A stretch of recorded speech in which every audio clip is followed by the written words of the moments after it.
경제적 자유로 가는 첫걸음, 하루 10분 동공부의 김영필입니다. 네, 여러분 반갑습니다. 오늘 이 시간에는 적금 펀드 연금에 붙는 실제 비용은 얼마나 될까라는 내용으로 말씀드리겠습니다. 시작하기 전에 먼저 구독과 좋아요 그리고 알람 버튼까지 꾹 눌러주시면 좋겠습니다. 네, 시작하기 전에 먼저 한 가지 소식을 좀 전해드릴까요? 시청자들에게 굉장히 많은 인기를 끌었던 영수증이 시즌2로 돌아온다고 합니다. 송은이, 김숙씨, 거기에 이제 박영진 씨가 합세하면서 새 MC가 국민들의 참견러가 돼서 영수증을 분석하는 그런 경제 예능을 시작한다고 하는데, 자, 9월 10일 날 첫 방송을 한다고 합니다. 제가 그런데 왜 이 소식을 전해 드리느냐? 굳이 말씀드리자면 이제 제가 여기 출연하기 때문이죠. 제가 머니 트레이너로 이 고정 패널로 여기에 참여를 하게 됐습니다. 그래서 어제 1회하고 2회를 녹화하고 왔어요. 그냥 하루 종일 정말 깔깔거리고 웃었는데 아주 배가 아플 정도로 9월 10일 날 KBS 조이 방송에서 방송이 되니까 여러분들 꼭 챙겨서 봐주시면 좋을 것 같습니다. 자, 오늘 내용 적금 펀드 연금을 비교해 보자라는 내용을 말씀드렸는데 이 저축에 비용이 있나라고 말씀하시는 분이 있을 것 같아요. 비용이 있습니다. 네.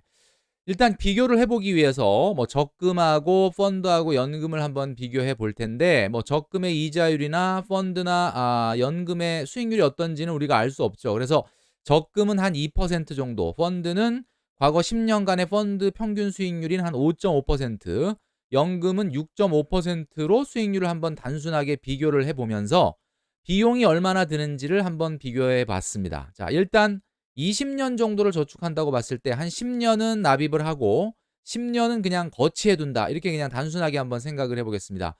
자, 한 달에 한 100만 원씩 넣어볼까요? 자, 적금에 100만 원 10년, 펀드에 100만 원 10년, 연금에 100만 원 10년. 자, 10년 동안의 비용을 보면요.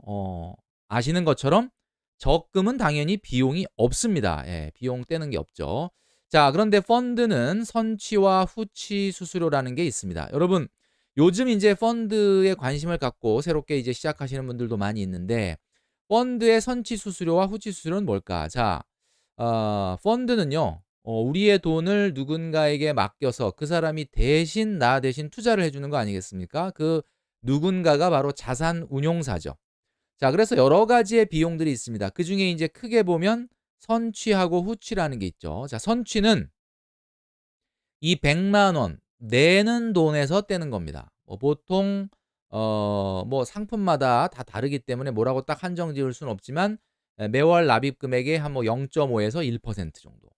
후치 수수료는 뭐 2에서 3% 수준이고, 뭐 낮은 거는 뭐 1% 수준도 있습니다.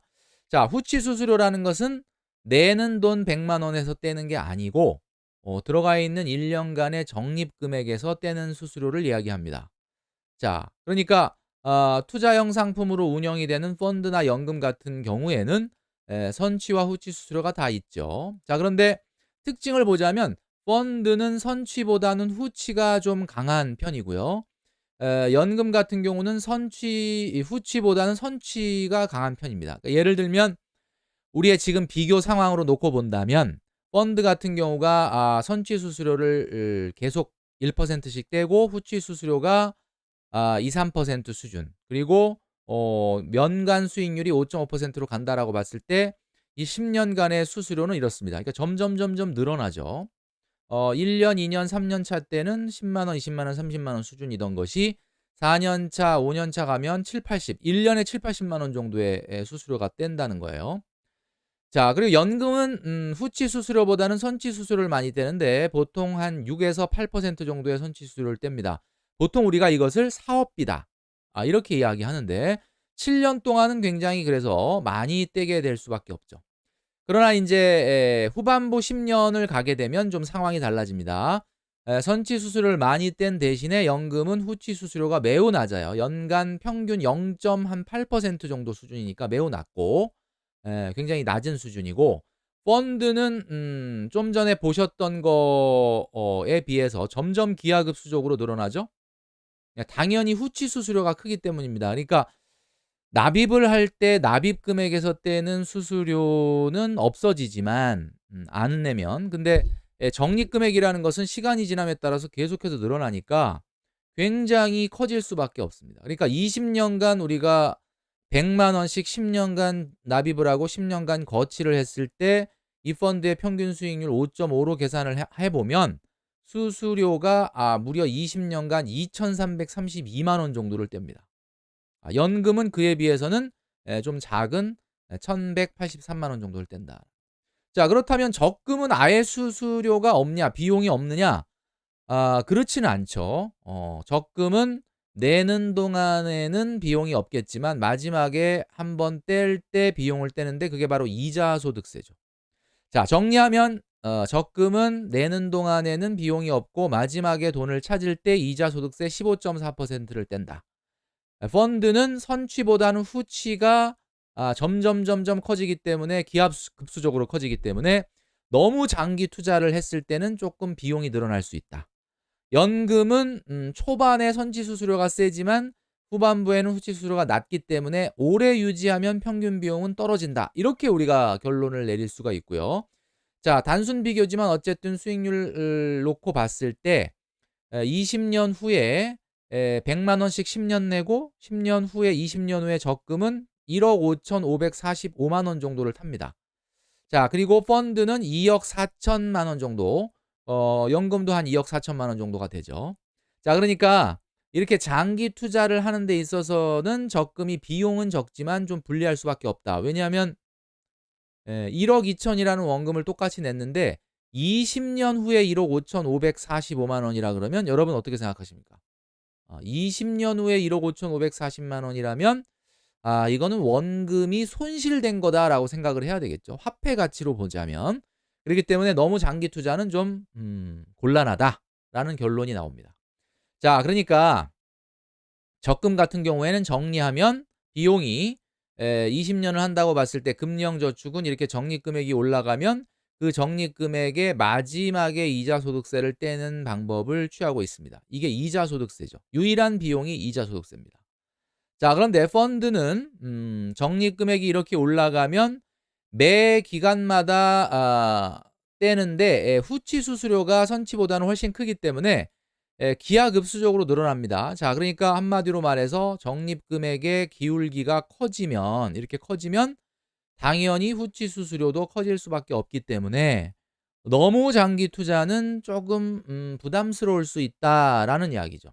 그러니까 펀드는 장기 투자보다는 뭐 한 4-5년 정도의 중기 투자 정도가 적당한 저축 방법이다라고 볼 수 있습니다. 자, 마지막으로 연금은요. 비용을 적립금액이 이렇게 올라가는 동안에 초반에 왕창 뗍니다. 그러니까 어차피 멀리 갈 거고 오래 갈 거니까 초반에 뗄 비용 조금 떼놓고 그다음에 시간이 지남에 따라서 비용이 줄어들어요. 자, 그러니까 이런 경우는 오랫동안 하게 되면은 평균 비용이 떨어지겠죠. 자, 그러니까 적금을 해야 될 돈, 그러니까 1 년, 2년 있다가 써야 될 돈을 연금 같은 걸 가입했다가 해지를 한다든지 또는 연금처럼 한 20년 이상을 이렇게 저축해야 될 금액을 금리형 같은 적금으로 운영한다든지 하게 되면 굉장히 큰 낭패가 벌어질 수밖에 없다라는 거죠.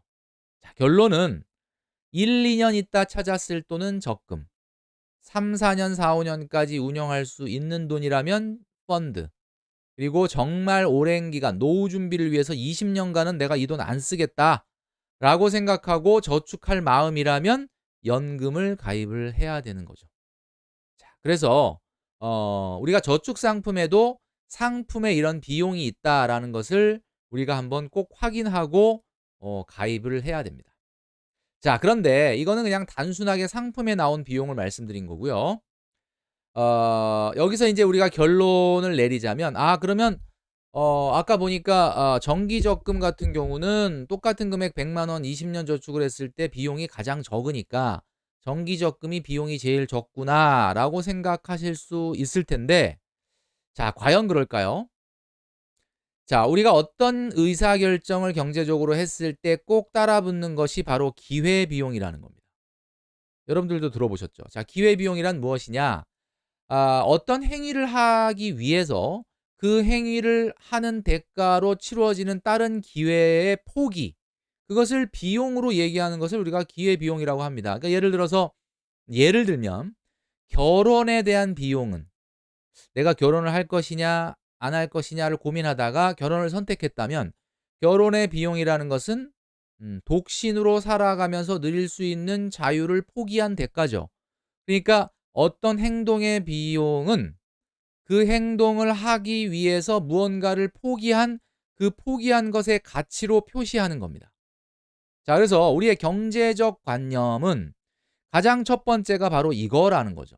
내가 어떤 의사결정을 했을 때 그 의사결정을 통해서 얻는 이익, 자, 그 이익을 어떤 가치로 보여주냐면 내가 포기한 것의 가치로 보여주는 것이 바로 기회비용이다라는 겁니다. 그래서 여러분들은 어떤 경제적 판단을 하더라도 기회비용이라는 것을 판단해야 된다라는 이야기죠. 자, 이 이야기를 듣고 보니까 적금이 제일 비용이 적다라고 볼 수가 없습니다. 자, 어떤 사람은 100만 원의 적금을 내는 사람도 있지만 어떤 사람은 100만 원의 이자와 원금을 갚아가면서 집을 산 분이 있어요. 자, 어떤 행동이 더 맞냐라고 본다면 적금은 비용이 없다라고 하지만 그동안에 우리가 집값 상승분을 생각한다 그러면 적금이 가장 많은 기회비용을 지불한 것이다라고 볼 수 있습니다. 적금 들 게 아니라 그 돈을 이자로 내면서 내가 만약에 집을 샀다면 지금 정말 좋았을 텐데라고 후회하시는 분들이 많이 있다라는 거죠. 그런 측면에서 봤을 때는 적금은 기회비용이 굉장히 높은 상품이다라고 볼 수도 있는 거라는 거죠. 자, 그래서 우리가 어떤 경제적 판단을 할 때 비용을 계산하지 않습니까? 경제적 선택의 문제는 늘 기회비용을 계산해 보자. 자, 어떤 선택을 할 때 그 선택의 이익과 그 선택을 함으로써 내가 포기해야 되는 기회비용의 손실 부분 중에서 어떤 것이 크냐? 그 선택이 이익이 큰 쪽을 선택하는 것이 가장 경제 개념의 첫걸음이다라고 볼 수 있을 겁니다. 자, 오늘 말씀드린 내용을 정리하면서 저는 물러가도록 하겠습니다.